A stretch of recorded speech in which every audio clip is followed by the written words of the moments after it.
Hello, my name is Kennedy Ratcliffe, and I want to share with you how serious texting while driving is and how we can make it a less serious problem while encouraging you to stay off your own phone while driving. Every single day, people in Texas get injured or killed in motor vehicle accidents. In September 2017, Texas made it illegal to text and drive, but the punishment is too lenient, so it's not really that big of a hassle to deal with. The numbers of injuries and deaths might slightly lower, but it won't make that big of a difference in the long run.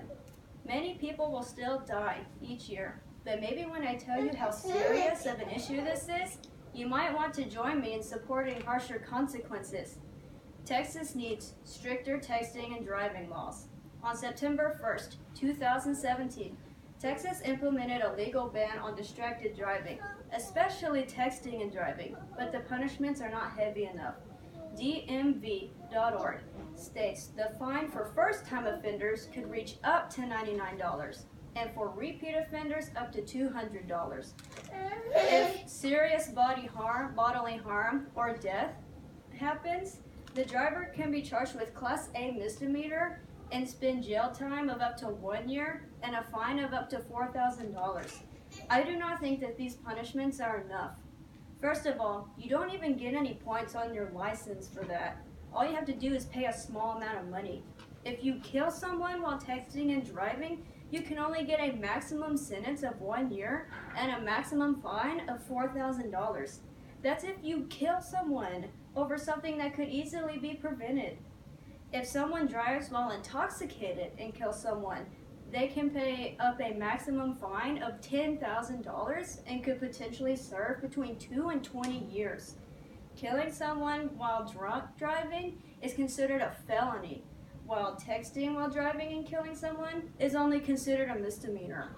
For those of you who don't know, a misdemeanor is just like a little low-class crime, not that big of a deal, and a felony is like really major crime, big deal.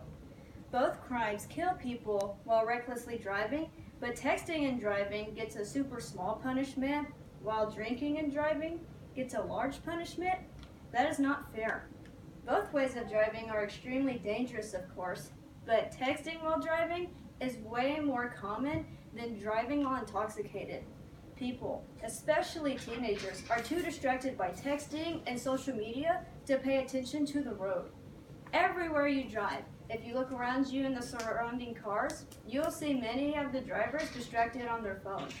You're probably thinking, what's the big deal? Why is this so important? Well, how many times had you had to get out the way of a swerving vehicle because the driver was on their phone? MyTexasInjuryLawyers.com states that in 2016, there were 6,632 total vehicle crashes caused by cell phone use in Texas. That is basically 18 crashes a day. TXDOT.gov states in 2017, there were 444 deaths and 2,889 serious injuries caused by distracted driving. What I mean by distracted driving, not every case involved texting and driving, but the majority of them did. I will tell you just one small story about texting and driving, and this one comes from usatoday.com. This event happened in Texas before Texas put in the texting and driving law. So basically, this 20-year-old man was seen crossing the center line of the road multiple times, not just once, but multiple times. This is a good indication that he is on his phone for a while. He ended up crashing into a church minibus, and he killed 13 people. 13 people! These people were on their way back from a spring retreat that is aimed towards adults ages 55 or older. Those were people's families that were killed.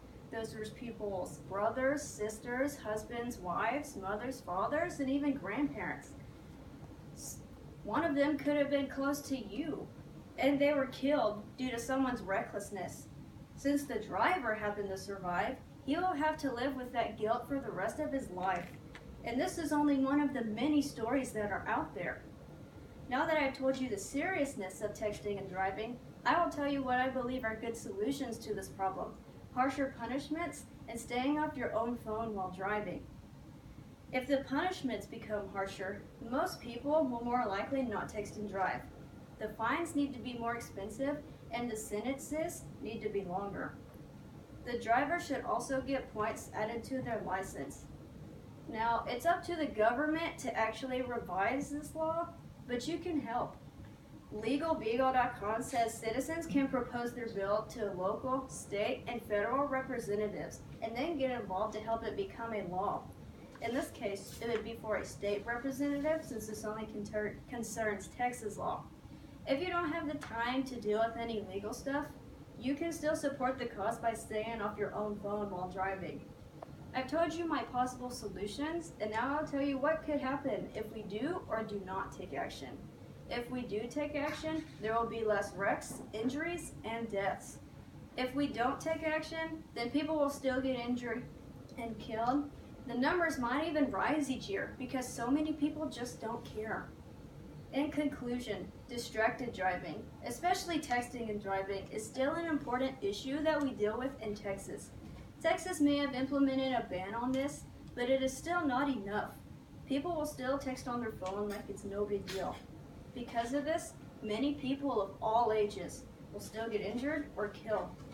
We can all help make this issue less common by making harsher consequences and simply putting the phone away while driving. If you partake in this cause, not only will your chances of injuring or killing someone else lower, but your chances of being injured or killed will lessen as well. Thank you.